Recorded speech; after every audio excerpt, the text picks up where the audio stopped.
Yeah, welcome to this video part 14 of the pre-World Championship match series, and we're really approaching the match itself, now being in November already, November 9th, just 8 days from now, from today, we see the first game of the match.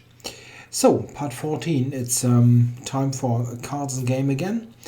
I'm going for a black game this time, and as some of you suggested, I have switched the table to show the game from the side of our heroes here in the series.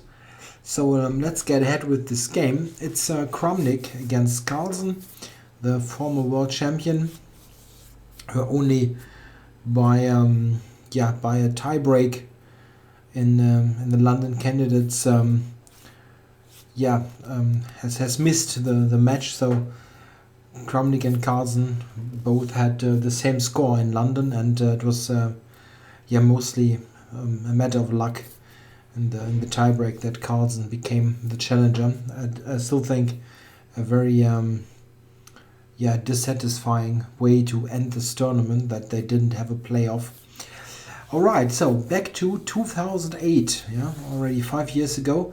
This game was played in Wijk again, the Corus tournament. Now it's Tata Steel. And we look at a game that was played in the 12th round of this tournament, with Carlsen at the time leading in this tournament. He was it was the first real super tournament that he was close to winning, and of course a crucial game here. Let's see what happens. Kramnik playing white, and he plays knight f3, as so often. c4, e6, so a classical opening it seems. And now knight c3, which at the time was a slight surprise, because Kramnik was so successful, and he still of course plays the Catalan. He was so successful at the time with the Catalan that it was a slight surprise that he now goes for knight c3. Yeah, Magnus now of course has a wide choice of setups. Can go to Queen's Gambit, or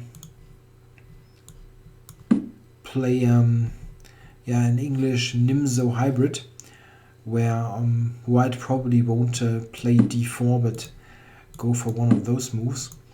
And there's also c5, and this is what he played. This more or less invites a hedgehog formation, as in this concrete position white is almost not forced, but the only real ambitious move here is the move g3, and after b6 we get the hedgehog. One point is that d4 is not very ambitious here, due to various moves. One move, however, is the simple d5, where white has a hard time to show anything at all. So g3 is played, and b6. Bishop g2, bishop b7, castles, and bishop e7. So we have this introductory moves of the hedgehog, which now is on the board. White takes with the queen. Usually white takes in the queen in this formation, simply to keep more pieces on the board. If white would take with the knight, then black captures on g2, and then now or after castles plays queen c8 with a tempo on the pawn, and next queen b7 check. So something against this. There's even d5 but let's say here, and then there's queen check. b7 check as a possibility to use the king position here. This is just not promising for white at all. Queen takes, and now d6. Black could play knight c6 here, gaining a tempo, but normally in the hedgehog black always prefers to play d6, knight to d7, a6. It's simply a more harmonious setup, keeping the diagonal unblocked. So black goes for this type of formation. d6. Now Kramnik played rook d1. Yeah, white has many options here, of course. Rook d1 is a move that yeah, sort of delays white's decision for one move. And the decision, I mean, is what to do with this bishop. You could play for fianchetto, or you could use it on g5, sometimes even on f4 technically, but g5 is an additional idea. One point is, if black now castles, then bishop g5 is a bit uncomfortable, as there is the threat bishop takes f6, and knight d7 is answered by knight b5, which is quite annoying. So black basically has to play a6 and delay castling for a moment.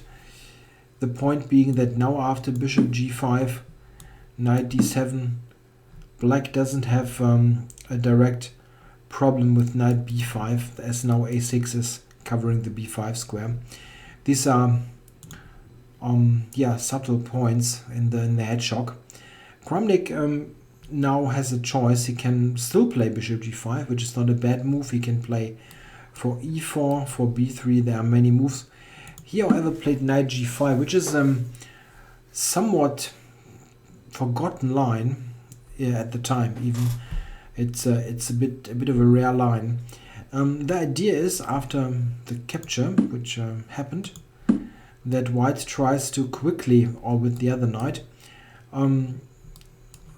tries to get an attack against the d6 pawn, which of course by classical standards is a weak pawn. But yeah, nowadays it is pretty clear that with precise play, those kind of pawns are quite often not a big issue. And this is one of those cases, but it's still necessary to play accurately. Yeah, Carlsen played knight c6 here, which is, as mentioned, a bit uncommon to place the knight on c6. However, he had a specific idea in mind. This is why he played knight to c6. We will see this later. The idea, I mean, queen to f4. Still, oops, not there. Keeping an eye on the d6 pawn. Castles and knight e4. So white is playing along the lines I mentioned, putting pressure on the pawn, and it is simply attacked 3 times at the moment. So black must yeah,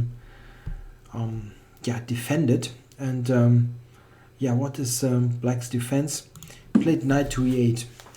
Yeah, I know for some of you spectators this might seem like very weird chess. Why would black yeah, retreat the knight to e8 and clock up his own pieces? Yeah, the point is that, okay, you needed to defend the pawn, you cannot give it away, and it's not such a big problem to have the knight on e8, simply because in the long run those pieces on g5 and e4, both knights, they don't really have stable outposts. It's moves like h6 that can send the knights away. Even f5 could be an idea. And so this doesn't look nice, but it's just a temporary thing. If you long term would be forced to have a knight on e8, then the position indeed is not good. But we see in the game that it's not a big problem. In fact, it introduces an interesting way to play. We see now what happens. b3, introducing this idea to increase the pressure, and rook a7. Yeah, in fact, Kramnik now played bishop to b2. I think it's clear that after bishop a3, which is the more obvious move, it's still not a threat to take, because black has this additional idea. Rook a7 is a very important move, and a reason why Carlsen put the knight on c6, so that he has this square open for the rook. The rook is in fact quite nicely placed on d7, as it prepares central breakthroughs and protects the d6 pawn. Bishop a3, yeah. The bishop a3 is in fact not very effective here, because black had the reply b5. Yeah, note that this pawn is defended well enough. If white would try to take it, I mean, how? Like that.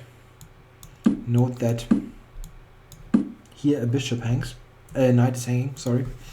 So you cannot take it, and b5 introduces this idea, and something like that would immediately give black an edge here.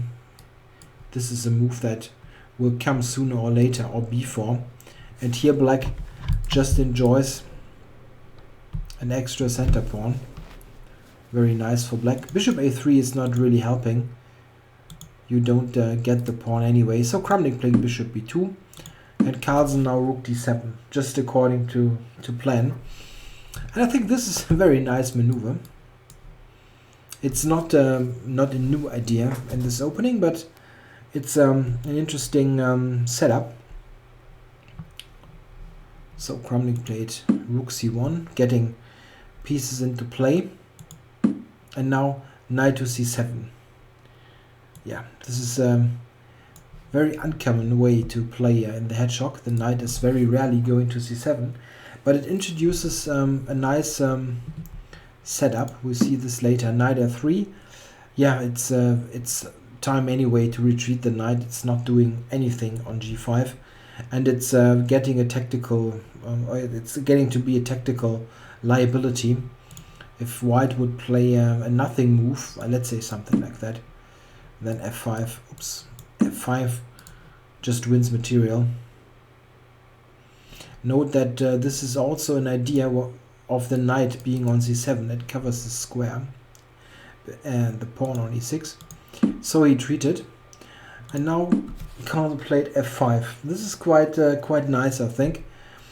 From this somewhat passive-looking setup, black now plays very active moves, f5 and g5, and it's not introducing an attack or leading to a big edge for black, but it's an interesting way to justify your setup. g4, very interesting, attacking the knight. And one point is that bishop g5, as we see in the game, bishop g5 forces white to play the move e3, and e3 is a move you don't really want to play in this position.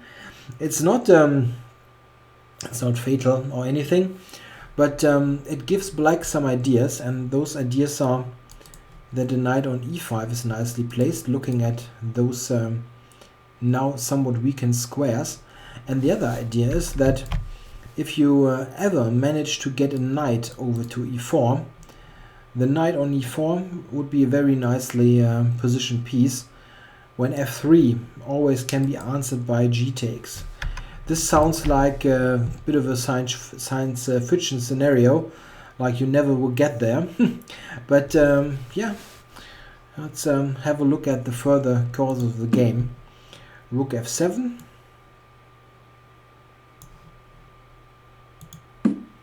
King g1, getting out of the diagonal. It's always tricky to stay there. And now see the knight is going to this route.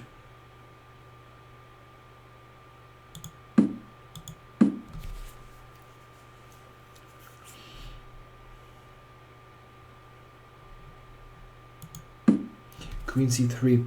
Yeah, in fact, it is quite difficult at the moment for both sides to make any substantial progress.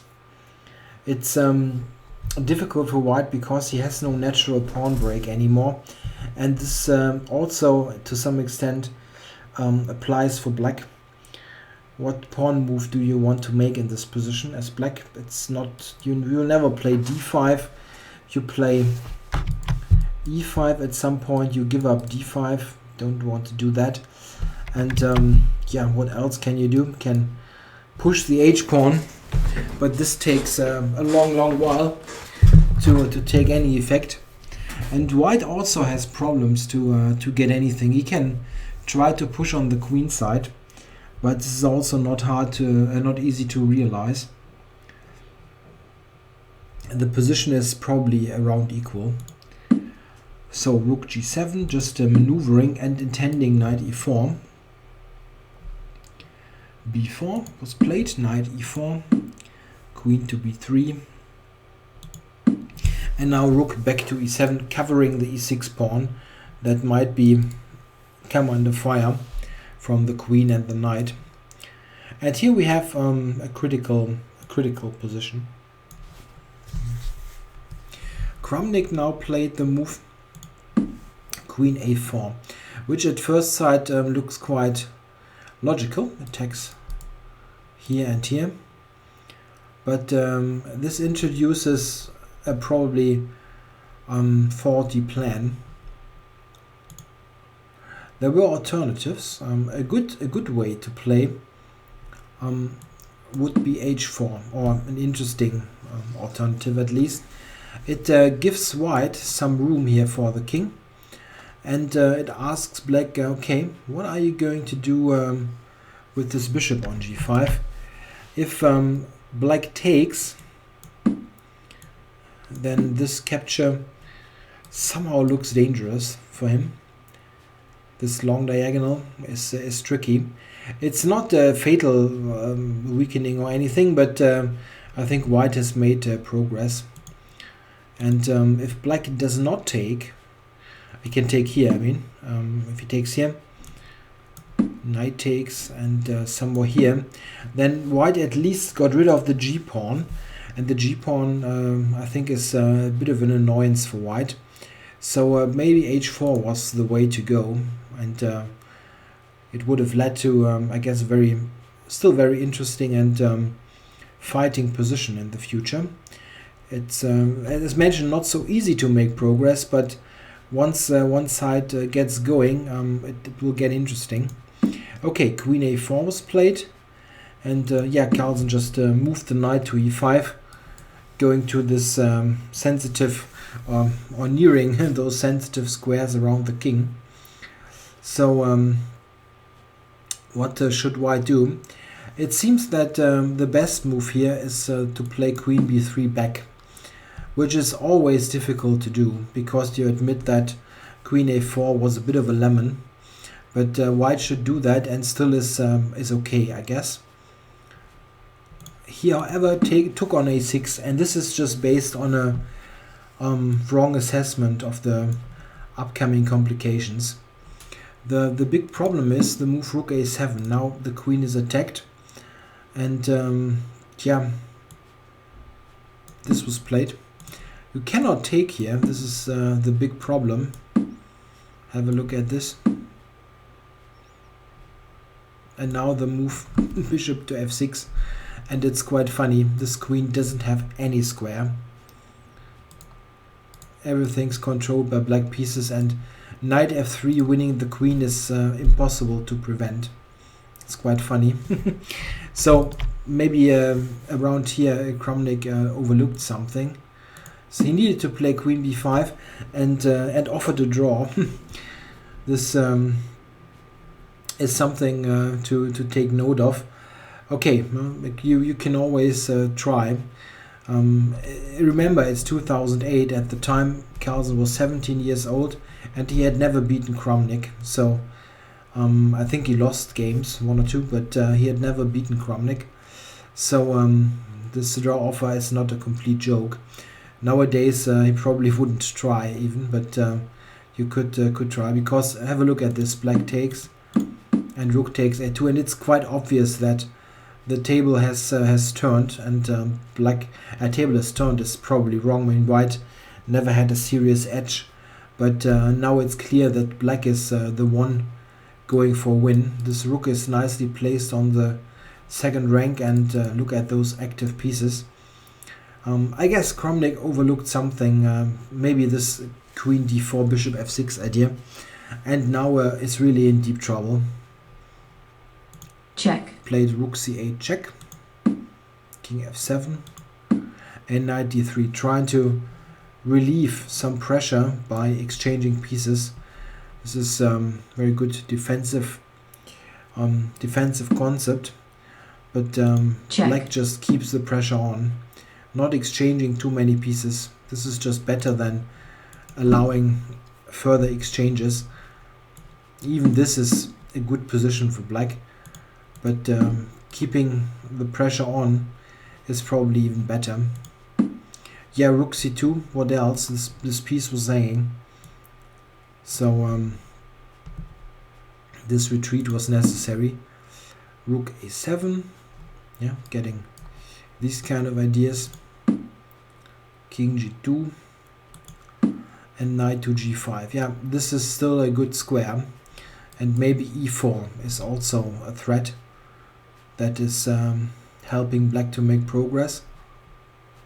Yeah, here Kramnik played rook d6, which does not really help, but I guess he wasn't too thrilled anyway by the course of the game, and move 39.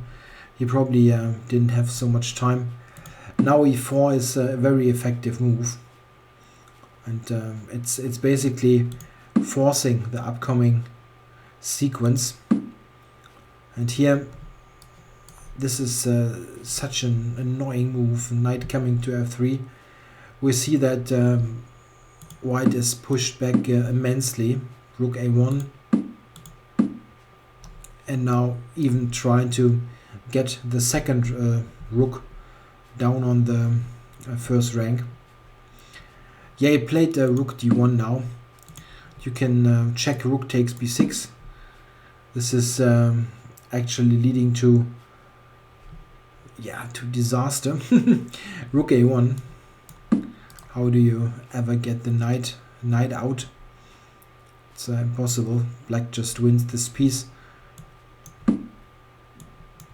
This is an absolutely forced mate in a couple of moves. Rook e1 mate, something like check. That. Checkmate. Very nice mate.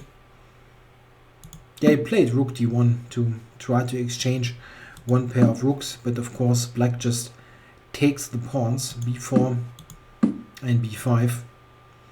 And now it's 2 pawns to the good and still this dominant position. Yeah, just pushing the b pawn. Don't rush. There's no need to rush things. Can just slowly push your pawn and combine that with the active position and a bad white king.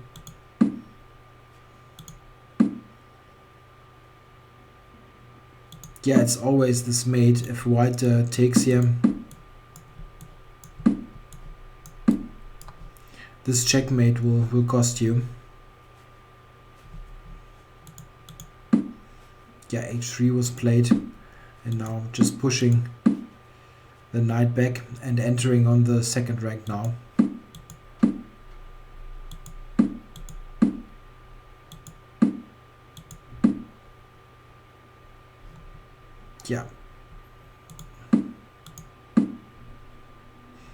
Yeah, neat little trick. Rook takes 92, but the problem is that it's just too much all at once.